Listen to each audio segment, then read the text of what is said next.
Hello guys, ഇന്ന് നമുക്ക് എങ്ങനെയാണ് ട്രിപ്പിൾ ക്രോഷേ ചെയ്യുന്നത് എന്ന് പഠിച്ചാലോ. അപ്പോൾ പ്രീവിയസ് വീഡിയോയിൽ നമ്മൾ ഡബിൾ ക്രോഷേ എങ്ങനെയാണ് ചെയ്യുന്നത് എന്നാണ് പഠിച്ചത്. അപ്പോൾ ഏകദേശം സിമിലർ പാറ്റേൺ ആണ്. ഓക്കെ, അപ്പോൾ അതിന് വേണ്ടിയിട്ട് നമുക്ക് ഫസ്റ്റ് കുറച്ച് ചെയിൻ സ്റ്റിച്ചസ് ഉണ്ടാക്കാം. ഓക്കെ, അപ്പോൾ നമുക്ക് ഒരു 10 ചെയിൻ സ്റ്റിച്ചസ് ഉണ്ടാക്കാമേ. 1 2 3 4 5 6 7 8 9 10.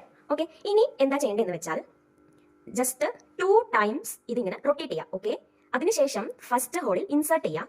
അവിടെ നിന്ന് യാൺ ഓവർ ചെയ്തിട്ട് ഔട്ട് സൈഡ് എടുക്കാം. അപ്പോൾ നമുക്കിവിടെ 1 2 കാണുന്നുണ്ടോ 3 4 4 ഇതുപോലെ കിട്ടും. ഓക്കെ, എഗൈൻ യാൺ ഓവർ ചെയ്തിട്ട് ഫസ്റ്റ് 2ന്റെ പുറത്തേക്ക് എടുക്കാം. ഓക്കെ, അപ്പോൾ നമുക്ക് 3 എണ്ണം കിട്ടും. എഗൈൻ യാൺ ഓവർ ചെയ്തിട്ട് നെക്സ്റ്റ് 2ന്റെ പുറത്തേക്ക് എടുക്കാം.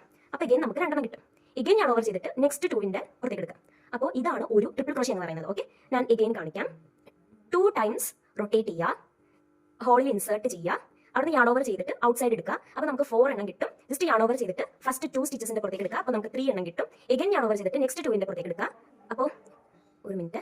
ഓക്കെ, അപ്പോൾ നമുക്ക് എഗൈൻ 2 എണ്ണം കിട്ടും. എഗൈൻ നെക്സ്റ്റ് 2ന്റെ പുറത്തേക്ക് എടുക്കാം. ഓക്കെ, അപ്പോൾ നമുക്ക് സെക്കൻഡ് ചെയിൻ സ്റ്റിച്ചസ് കിട്ടി. സോറി, സെക്കൻഡ് ട്രിപ്പിൾ ക്രോഷേ കിട്ടി. ഓക്കെ, എഗൈൻ ഒന്നും കൂടെ കാണിക്കാം. ജസ്റ്റ് നെക്സ്റ്റ് 2 ടൈംസ് കേട്ടോ. 2 ടൈംസ് യാൺ ഓവർ ചെയ്യുക, ഹോളിൽ ഇൻസേർട്ട് ചെയ്യുക, പുറത്തേക്ക് എടുക്കുക. അപ്പോൾ 4 എണ്ണം കിട്ടും. യാൺ ഓവർ ചെയ്തിട്ട് ഫസ്റ്റ് 2ന്റെ ഔട്ട് സൈഡ് എടുക്കുക. എഗൈൻ യാൺ ഓവർ ചെയ്തിട്ട് നെക്സ്റ്റ് 2ന്റെ ഔട്ട് സൈഡ് എടുക്കുക. എഗൈൻ യാൺ ഓവർ ചെയ്തിട്ട് നെക്സ്റ്റ് 2ന്റെ ഔട്ട് സൈഡ് എടുക്കുക. അതായത് നമ്മൾ ജസ്റ്റ് 3 ടൈംസ് പുറത്തേക്ക് എടുക്കണം. ഓക്കെ, അപ്പോൾ നെക്സ്റ്റ് ട്രിപ്പിൾ ക്രോഷേ കിട്ടി.